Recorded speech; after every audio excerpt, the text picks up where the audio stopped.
আসসালামু আলাইকুম। সবাই কেমন আছেন? আশা করি আলহামদুলিল্লাহ সবাই ভালো আছেন, আমরাও ভালো আছি। তো আজকে আপনাদের আমি দেখাবো যে আমরা জমিতে কী চাষ করছি। অনেক দিন আগে একটা ভিডিও দিয়েছিলাম যে ওই শাশুর খাবার বানানোর। তো আজকে আপনাদের দেখাবো যে আমরা জমিতে কী চাষ করতেছি আর কী সিস্টেমে করতেছি। চলে আসেন দেখায়। আমাদের জমিতে চারদিক দিয়ে বেড়া দিয়েছে, এখন কোনখান দিয়ে যাবো দেখেন, কোন দিক দিয়ে যায়। আপনাদেরকে দেখে আবার হাসছেন না? দেখছেন এই জালটা উপর দিয়ে চলে আসছে।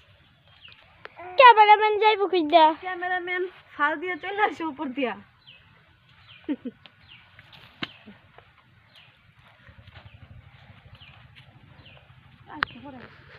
আর ওই যে পরা জমিটা আছে ওইটার মধ্যে মানে ধান চাষ করছি, তো ওইটার মধ্যে জ্বালা ছিল, তাই এটা মানে পরে চাষ করা হয়েছে। এটার মধ্যে কিছু লাগানো হয় নাই, লাগামু।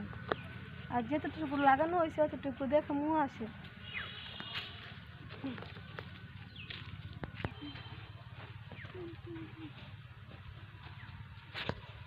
ওই যে দেখছেন চারদিক দিয়ে কার্পেট মানে কাগজ বিছানো, মানে ওইটা ফাঁকে ফাঁকে বীজ রোপণ করা হয়েছে আর উপর দিয়ে ওই কাগজ বিছানো হয়েছে। তো আসেন আমরা দেখি আমাদের চারাগুলো কতটুকু বড় হয়েছে, আপনাদেরকে দেখাই।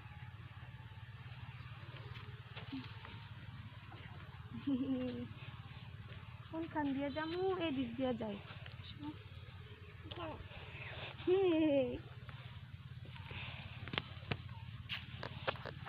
একটু বাদাম তুলিস না। দুঃখের বিষয় হচ্ছে গিয়া মানে চারাগুলো আস্তে আস্তে বড় হয়ে উঠতেছে। চারাগুলো আস্তে আস্তে বড় হয়ে উঠতেছে আর ওই দুষ্টু কয়টা পাখি আছে। আরে আমাকে বলতে দাও। দুষ্টু কিছু পাখি আছে, ঘুঘু পাখি। ওই পাখিগুলো আমাদের বীজগুলো তুললা মানে ক্ষতি করতেছে। আসেন দেখাই।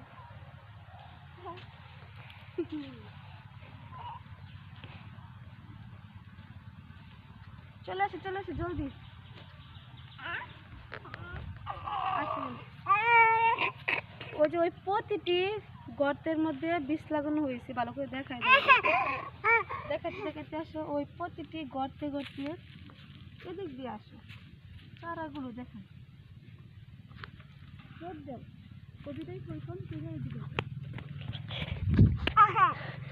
ওই যে দেখেন প্রতিটি গর্তে গর্তে একটা একটা করে মানে বীজ হয়েছে, দেখেন। এই যে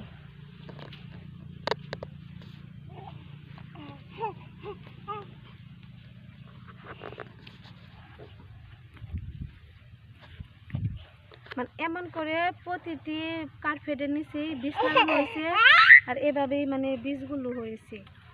আর এখন পাখিগুলো মানে ডিস্টার্ব করতেছে, ওই বীজগুলো খায়া ফেলতেছে, তুলে ফেলতেছে। আর এইগুলো কি বীজ লাগিয়েছি আপনারা জানেন? যদি জানতে চান তাহলে কমেন্টে বলবেন। যদি জানতে চান এগুলো কি বীজ লাগিয়েছি, তারপরে আপনাদের কাছে বলবো যে এটা কি। আর আনুমানিক কে কে বলতে পারো সবাই কমেন্টে বলে দেবা যে এগুলো কি।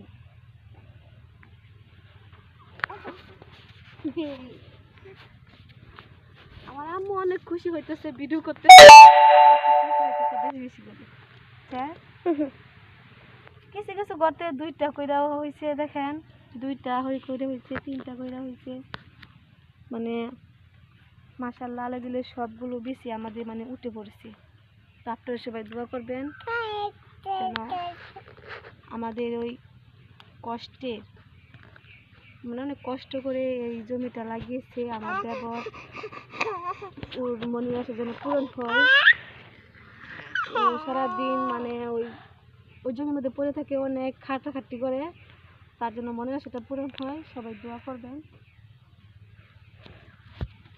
সবাই ভালো থাকেন, সুস্থ থাকেন। খুদা হাফেজ।